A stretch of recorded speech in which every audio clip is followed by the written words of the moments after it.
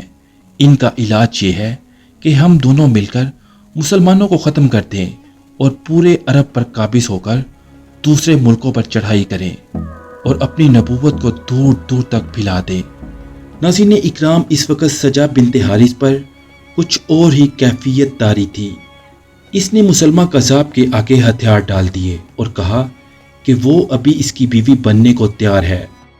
مسلمہ قذاب کے ساتھ 40 آدمی آئے تھے اور وہ خیمے سے کچھ دور چاقو چوبند کھڑے تھے کہ نہ جانے مسلمہ کا کوئی حکم کس وقت آ جائے۔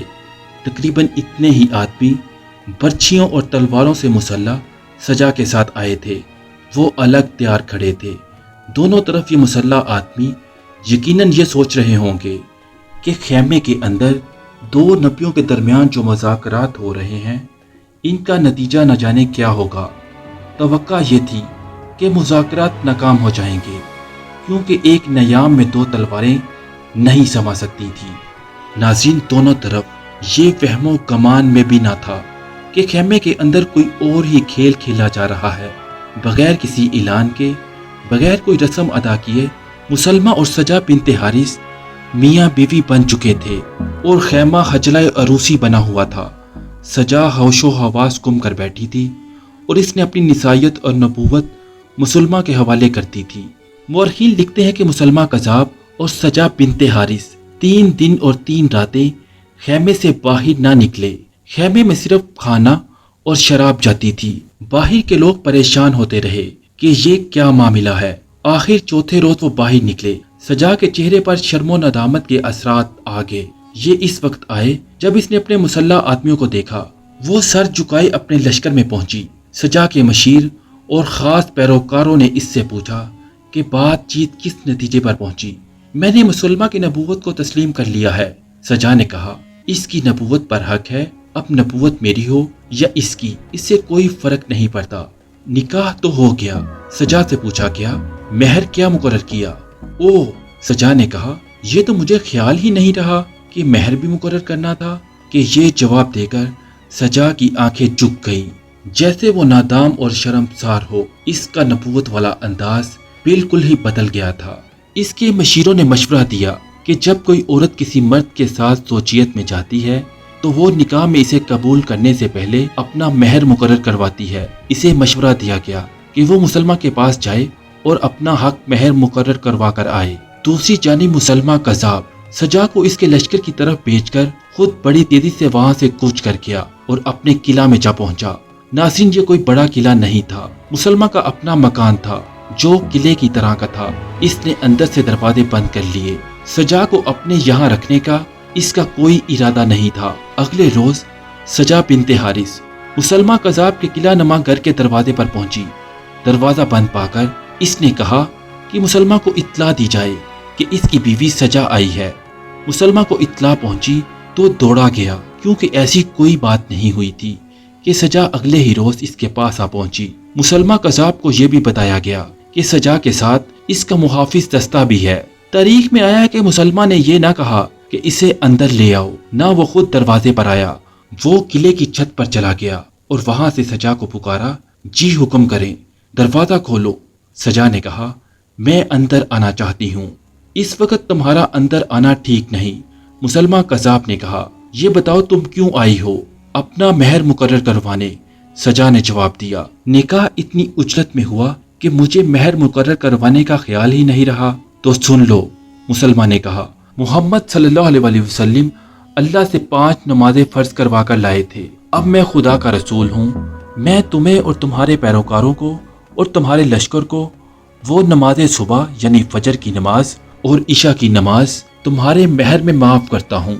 واپس جا کر منادی کروا دو کہ تم نے مہر میں 2 نمازیں معاف کروائی ہیں۔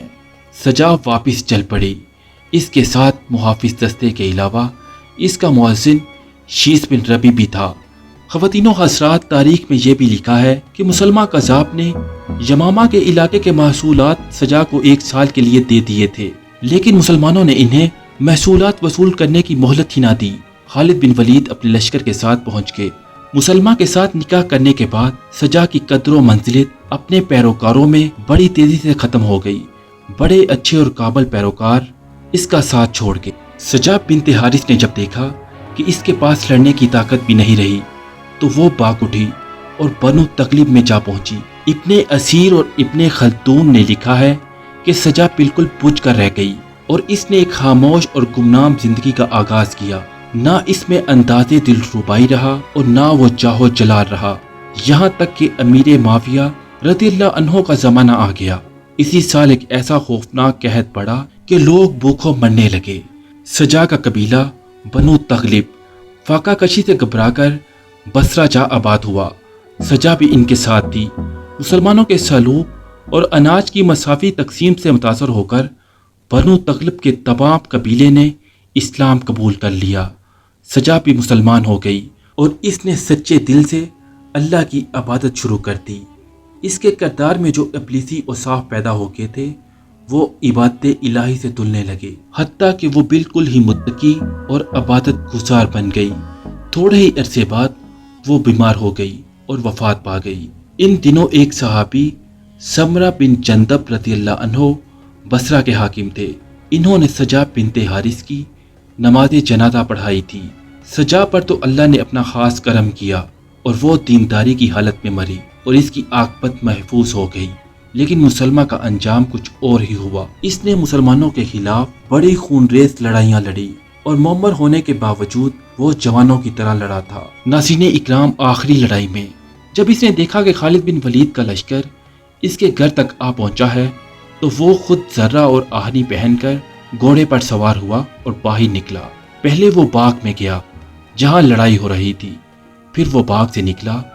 جو ہی وہ آگے گیا ایک برچھی اس کے سینے میں دل کے مقام پر اتر گئی۔ خواتین و حضرات، برچھی مارنے والا عرب کا مشہور برچھی باز وحشی تھا۔ اس کا نام ہی وحشی تھا۔ اس کی برچھی بازی کا ایک کمال تاریخ کے دامن میں محفوظ ہے۔ جنگ احد میں وحشی اہل قریش کے ساتھ تھا۔ رسول اکرم صلی اللہ علیہ وسلم کے چچا حضرت حمزہ رضی اللہ عنہ کو اسی وحشی نے پیٹ میں برچھی مار کر شہید کیا تھا۔ اس کے بعد جب حضرت خالد بن ولید نے اسلام قبول کیا تو وحشی نے بھی اسلام قبول کر لیا اور اگلے مارکوں میں تاریخ میں نام پیدا کیا۔ یہ سعادت اسی کے نصیب میں لکھی تھی کہ مسلمہ کذاب جیسے بڑے ہی طاقتور جھوٹے نبی کو جہنم واصل کیا۔ تاریخ میں یوں بھی آیا ہے کہ مسلمہ کو ہلاک کرنے والے دو مجاہد تھے، ایک تو وحشی تھا جس نے اسے برچھی ماری اور وہ گھوڑے سے گرا، اور اس کے ساتھ ہی مدینے کے ایک انصاری نے اس پر تلوار کا بھرپور وار کیا۔ وحشی نے مسلمہ کا سر تن سے کاٹ دیا۔ میں نے احد کا گناہ معاف کرا لیا ہے۔ وحشی مسلمہ کا سر برچھی پر اٹھائے میدان جنگ میں دوڑتا اور اعلان کرتا پھر رہا تھا۔ بعد میں اس نے کئی بار کہا، قتل کا افسوس اسے ہمیشہ پریشان کرتا رہا۔ مسلمہ قذاب کو قتل کر کے اسے احد کے افسوس اور پچھتاوے سے نجات ملی تھی۔ یہ تھا انجام دو جھوٹے نبیوں کا۔ انسان اپنے کردار میں ابلیسی اور صاف پیدا کر لیتا ہے تو اللہ تبارک و تعالی اسے نتائج سے بے خبر کر دیتا ہے۔ اسے پکڑنے کے لیے اللہ آسمان سے فرشتے نہیں اتارا کرتا۔ یہ لوگ اپنے قدموں چل کر انجام کو پہنچ جایا کرتے ہیں اور پھر بھی کئی لوگ عبرت حاصل نہیں کرتے۔ معزز خواتین و حضرات، اللہ تعالیٰ سے دعا ہے کہ اللہ موجودہ نبوت کے جھوٹے دعوے داروں کو نیست و نابود فرمائے اور ان کے بٹے ہوئے پیروکاروں کو ہدایت نصیب فرما کر اسلام کی دولت سے سرفراز فرمائے اور ہمیں ختم نبوت صلی اللہ علیہ وسلم کے پہرے داروں میں شامل ہونے کی توفیق عطا فرمائے، آمین۔ اسی دعا کے ساتھ ویڈیو کا اختتام ہوتا ہے۔ ویڈیو پسند آنے کی صورت میں ویڈیو کو لائک کریں اور ہمارے چینل نالج فیکٹ کو سبسکرائب کر کے ہماری یوٹیوب فیملی کا حصہ بن جائیں تاکہ آئندہ آنے والی نئی ویڈیوز کا نوٹیفیکیشن آپ کو بر وقت ملتا رہے۔ جزاک اللہ۔